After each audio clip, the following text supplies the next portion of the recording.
आप सभी बच्चों का मैं प्रशांत कुमार रुक्मिणी प्रकाशन के YouTube चैनल पर स्वागत करता हूं। आज हम लोग देखते हैं कि आज का यह जो सेट है वो सेट नंबर 20 है और यह सेट मुख्य रूप से एसएससी कांस्टेबल जीडी के लिए चलाया जा रहा है। 20वां सेट होने का तात्पर्य यह है कि 19 सेट हमने पहले ही डिस्कस कर दिए हैं, जो कि रुक्मिणी प्रकाशन के YouTube चैनल पर अभी भी रखे हुए हैं। ठीक है, आज हमारा यह सेट नंबर 20 है। देखते हैं हम लोग आज का ये सेट क्या है। पहले प्रश्न की ओर हम लोग बढ़ने से पहले ये ध्यान देंगे कि अभी वर्तमान समय में बहुत सारी जीडी वैकेंसीज आने वाली है, तो कोशिश यही होगी कि ये बेसिक सीरीज है, प्रीवियस ईयर क्वेश्चंस हैं हिंदी के, एसएससी जीडी के। जैसे जैसे आगे समय बढ़ेगा वैसे वैसे और भी ज़्यादा अच्छे प्रश्न आने लगेंगे। ठीक है, तो चलते हैं हम लोग अब पहले प्रश्न की ओर। पहला प्रश्न कहता है, दिए गए वाक्य में रेखांकित खंड को प्रतिस्थापित करने के लिए उपयुक्त विकल्प का चयन करें। मोहन को काटकर सेब खिलाओ। ध्यान देंगे, मोहन को काटकर सेब खिलाओ, इसमें क्या एरर है ये बताना है, इसके लिए क्या उपयोगी होगा। ठीक है, तो मोहन को काटकर, इसका मतलब है कि इसमें किसको काटना है, तो मोहन को काटना है। तो मोहन को काटकर सेब खिलाओ, ये तो संभव है नहीं। तो क्या होगा, सेब को काटकर मोहन को खिलाना होगा। मोहन को यदि काट दिया जाएगा तो सेब कैसे खाएगा, सेब तो मोहन को खा नहीं सकता है। तो क्या होगा यहाँ पर, मोहन को सेब काटकर खिलाओ। काटकर सेब को मोहन खिलाओ, ये भी नहीं होगा। मोहन से काटकर सेब खिलाओ, ये भी नहीं। सेबों मोहनों को, ये भी नहीं। तो यहाँ पर क्या होगा, मोहन को सेब काटकर खिलाओ। मोहन एक इंसान है जो कि सेब खाने का हुनर रखता है। वो क्या करेगा, सेब खाएगा, लेकिन उसको कटा हुआ सेब मिलना चाहिए। तो क्या इसमें होगा, मोहन को सेब काटकर खिलाओ। चलिए अगले प्रश्न की ओर हम लोग चलते हैं। सही वर्तनी वाले शब्द का चयन करें। सही वर्तनी वाले शब्द का चयन करें। सही वर्तनी आयुष्मान का यह है। अभी आयुष्मान भारत योजना भारतीय प्रधानमंत्री ने लॉन्च किया था, भारत सरकार की एक योजना है। तो आयुष्मान का क्या होगा, आयुष्मान। तो पहला वाला ऑप्शन नंबर ए होगा, बाकी तीनों ही में क्या है, गलती है। चलते हैं अगले प्रश्न की ओर। निम्नलिखित में से उस विकल्प का चयन करें जो गुड़ गोबर कर देना मुहावरे अर्थ का अर्थ व्यक्त करता है। गुड़ गोबर कर देना मतलब सब कुछ खराब कर देना। कहते हैं ना कि उसको मैंने अपना प्लान बता दिया, मैंने उसको अपनी योजना बता दी और उसने जाके सबको बोल दिया। उसने क्या कर दिया, गुड़ गोबर कर दिया। तो देखते हैं गुड़ गोबर का क्या मतलब होगा। गुड़ और गोबर को मिला देना बिल्कुल नहीं होगा, गुड़ को गोबर में बदलना भी नहीं होगा, काम सुधारना तो नहीं होगा, काम बिगाड़ना होगा। गुड़ गोबर करने का मतलब क्या होगा, काम बिगाड़ देना। ठीक है, चलते हैं अगले प्रश्न की ओर। दिए गए शब्द के पर्यायवाची शब्द का चयन करें। यहां पर एक शब्द दिया हुआ है, शब्द क्या है, आदि। तो आदि का पर्यायवाची आपको बताना है। ठीक है, तो बताइए आदि का पर्यायवाची क्या होगा। कहते हैं ना, मुझे तो तेरी लत पड़ गई। तो आदि का मतलब वही होता है, अभ्यस्त हो जाना, लत हो जाना। ठीक है, आदि द दीर्घिकार। लेकिन यहां एक और शब्द है, आदि का मतलब द हर्षविकार। दोनों में बहुत सारा अंतर है। द हर्षविकार का मतलब होता है प्रथम, पहला, ईश्वर। और इस आदि का मतलब क्या हो गया, अभ्यस्तता। अभ्यस्त हो गया कोई, उसको क्या कहेंगे, आदि। और यहां पर इस आदि का मतलब हो गया प्रथम, पहला, ईश्वर, आरंभ। कहते हैं ना कि आदि अनंत शिव, मतलब प्रथम है और अंतिम भी, अनंत भी शिव ही है। पहले भी शिव है और अनंत भी शिव है। आदि अनंत शिव। तो आदि का मतलब क्या हो गया, प्रथम, पहला, ईश्वर, आरंभ। ये इस आदि का मतलब हो गया हर्षविकार का मतलब। और दीर्घिकार का मतलब हो गया अभ्यस्त होना। ठीक है, अन्य है और है। ठीक है, चलते हैं अगले प्रश्न की ओर। दिए गए वाक्य का वह भाग ज्ञात करें जिसमें कोई त्रुटि है। परोपकार करने से मनुष्य का मन में शांति का अनुभव होता है। मनुष्य का नहीं, मनुष्य के। मनुष्य का नहीं होगा, यहां क्या होगा, मनुष्य के मन में। ठीक है, मन है और मनुष्य के अनुसार से काम चलेगा। तो परोपकार करने से मनुष्य के मन में शांति का अनुभव होता है। तो क्या होगा, मनुष्य का मन में, इसी में त्रुटि है। ठीक है, बाकी सब होता है, ये सब सही है। तो ये ऑप्शन जो है, परोपकार करने से मनुष्य का मन में नहीं होगा, के मन में। ठीक है, कहते हैं कि मन के मत पे मत चलियो, ये जीते जी मरवा देगा। तो मन के, ठीक है, तो मनुष्य के मन में। अगले प्रश्न की ओर हम लोग चलते हैं। रिक्त स्थान को भरने के लिए उपयुक्त शब्द का चयन करें। इस लड़की की लंबाई खाली स्थान है। अब देखना है, एक लड़की है जिसकी लंबाई की बात हो रही है, तो लंबाई क्या होगा, तो लंबाई के साथ चौड़ाई तो आएगा नहीं, इसकी लंबाई चौड़ी है, ये तो होता ही नहीं है। ठीक है, दोनों अलग अलग विग्रह है। अब क्या होगा, पतली है, इसकी लंबाई पतली है भी नहीं होगा, इसकी लंबाई लंबी है भी नहीं होगा। तो इस लड़की की लंबाई क्या है, अधिक है, किसी से तुलना हो रही है। तुलनात्मक अध्ययन जब हम लोग कर रहे हैं तो किसी की तुलना में उसकी लंबाई अधिक हो सकती है। ठीक है, चलते हैं अगले प्रश्न की ओर। निम्नलिखित में से उस विकल्प का चयन करें जो नमक मिर्च लगाना मुहावरे का अर्थ व्यक्त करता है।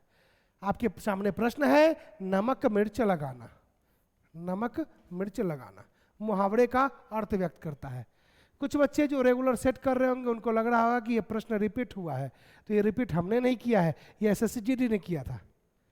एसएससीजीडी के प्रश्नों में रिपीटेशन आ रहे थे, वही चीज यहां हम दिखाने की कोशिश कर रहे हैं कि एसएससीजीडी भी प्रश्न रिपीट करता है।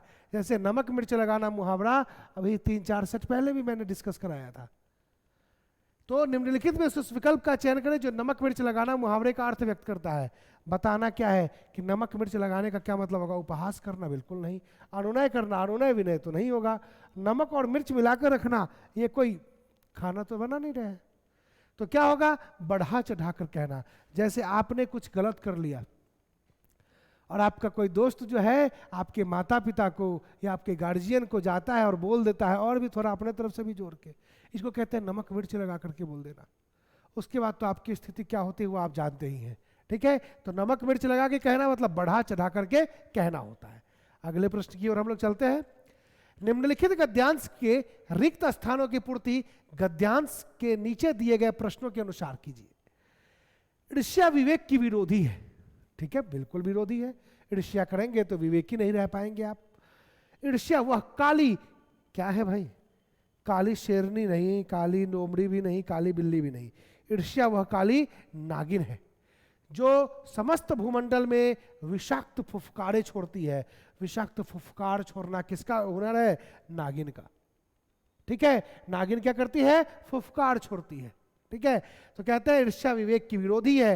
ईर्ष्या वह काली, क्या है भाई, नागिन है जो समस्त भूमंडल में विषाक्त फुफकारे छोड़ती है। यह भ्रांति है, यह भ्रांति कि गर्म हवा है जो शरीर के अंदर लू की तरह चलती रहती है। यह एक ऐसी भ्रांति है जो गर्म हवाओं की तरह शरीर के अंदर लू की तरह चलती रहती है और मानसिक शक्तियों को झुलसाकर, मानसिक शक्तियों को झुलसाकर क्या होगा, मानसिक शक्तियों को झुलसाकर पानी नहीं करेगा, मिठाई नहीं करेगा, सब्जी नहीं करेगा, राख कर देती है। मानसिक शक्तियों को झुलसाकर क्या कर देगी, राख कर देगी। अतः दूसरों के सुख को देखकर, दूसरों के सुख को देखकर क्या नहीं करना चाहिए, दूसरों के सुख को देखकर प्रसन्नता का अनुभव करना चाहिए, प्रसन्नता का अनुभव करना चाहिए। विदुर जी का मत है जिनका हृदय द्वेष की क्या होगा, अग्नि, द्वेष की आग में जलता रहता है, उन्हें रात में क्या नहीं आती है, देखेंगे उन्हें रात में नींद नहीं आती है। कहने का मतलब यही हो गया कि ईर्ष्या किसी से नहीं करना चाहिए। ईर्ष्या जो करता है वो अंदर से जलता रहता है। पड़ोसी के घर में कुछ अच्छा हुआ तो लोगों को ईर्ष्या होती है कि नहीं हमारे घर में क्यों नहीं अच्छा हुआ। उसके घर में ये भी प्रॉब्लम नहीं है कि हमारे घर में क्यों नहीं अच्छा हुआ, उनको ये प्रॉब्लम है पड़ोसी के घर में क्यों अच्छा हुआ। तो ऐसे लोग क्या होते हैं, हमेशा कुंठित रहते हैं, अपने अंदर ही आग की लपटों में जलते रहते हैं।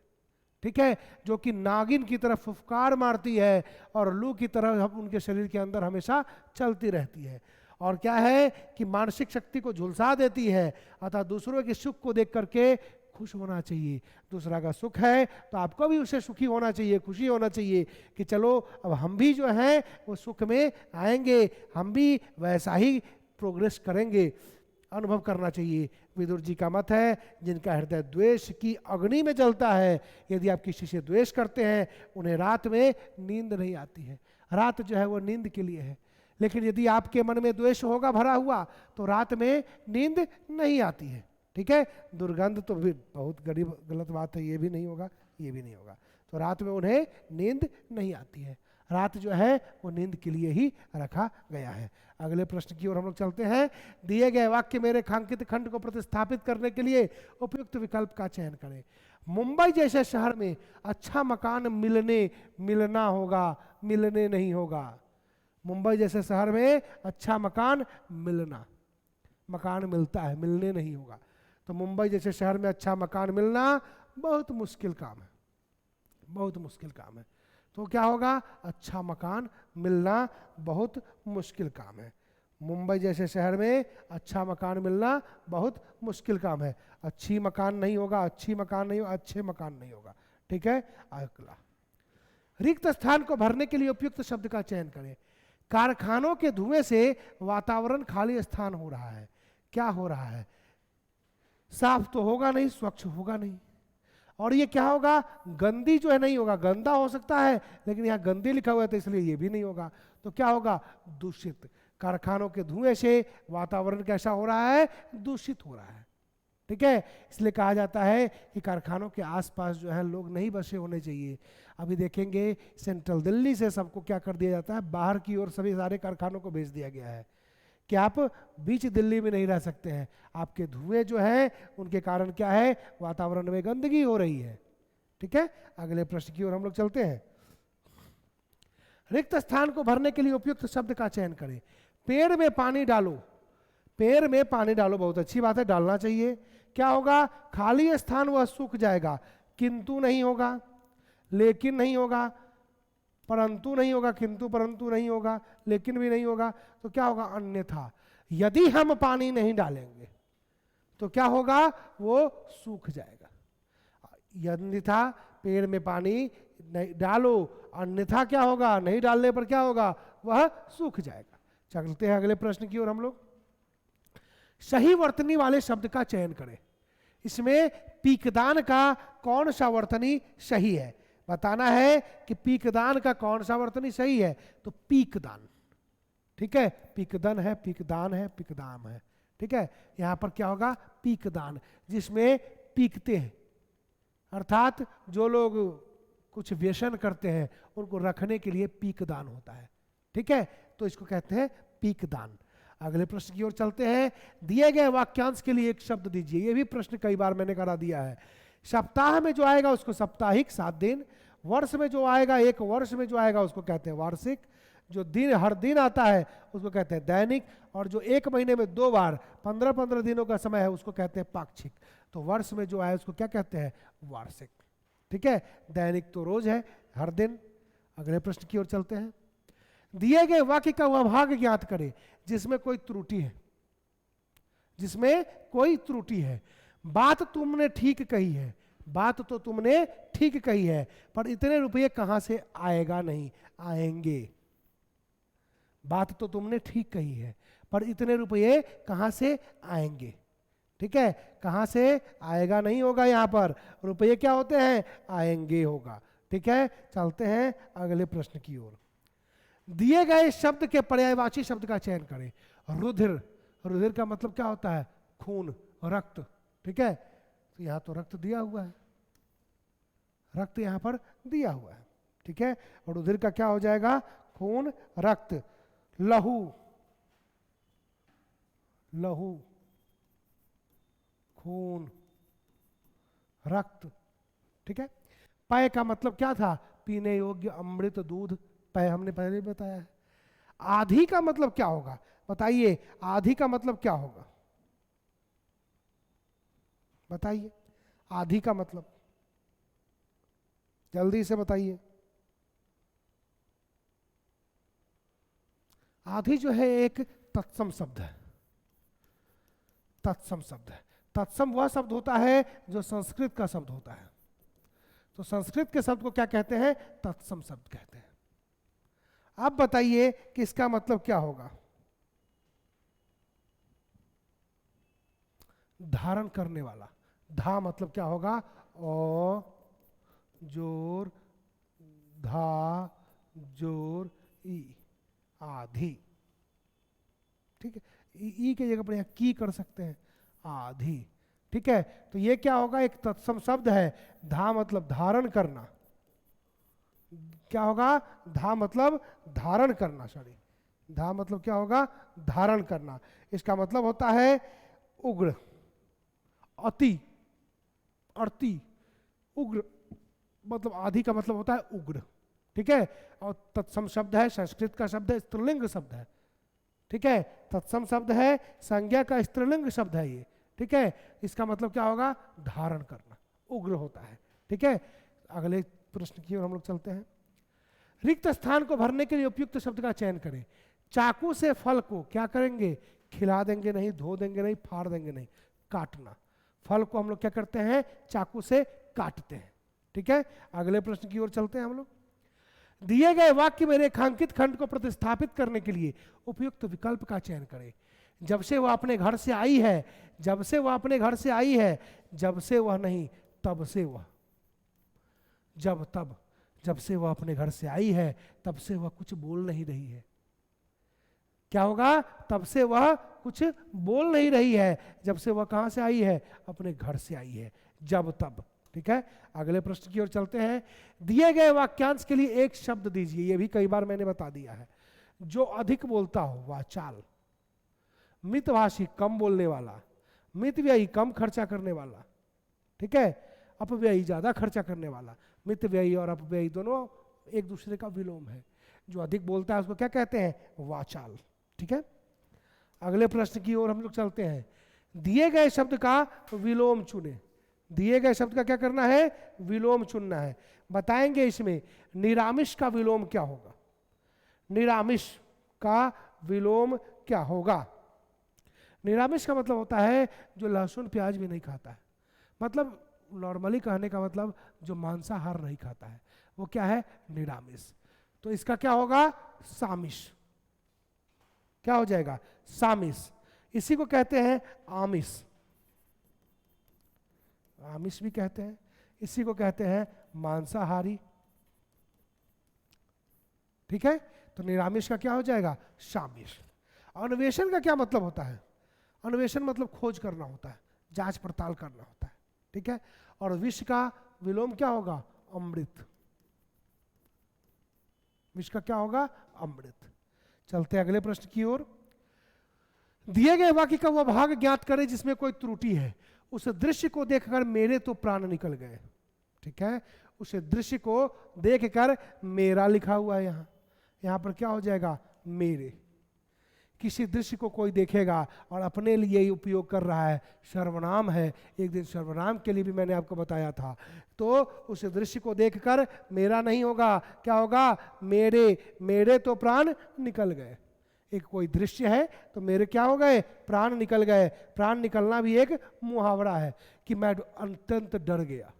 ठीक है, अगला प्रश्न है, दिए गए शब्द का विलोम चुने। गुप्त का विलोम बताना है।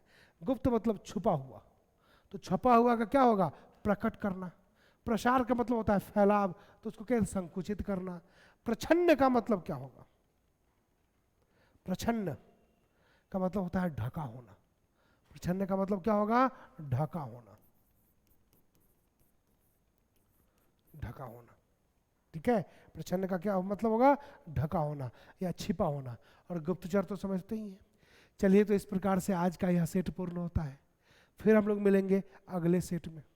ठीक है, तब तक के लिए आप सभी लोग खुश रहें और जो प्रीवियस मैंने करवा दिए हैं डिस्कशंस उसको देखते रहें, क्योंकि जैसे जैसे समय बीतेगा वैसे वैसे प्रश्नों के स्तर बढ़ने लगेंगे। जो तरीका होगा कि पहले आसान प्रश्न, उसके बाद उससे कठिन, उसके बाद उससे कठिन, फिर उसके बाद उसके कठिन, उससे कठिन, ऐसे जीडी तक आप लोग कठिनतम प्रश्न सॉल्व कर लेंगे।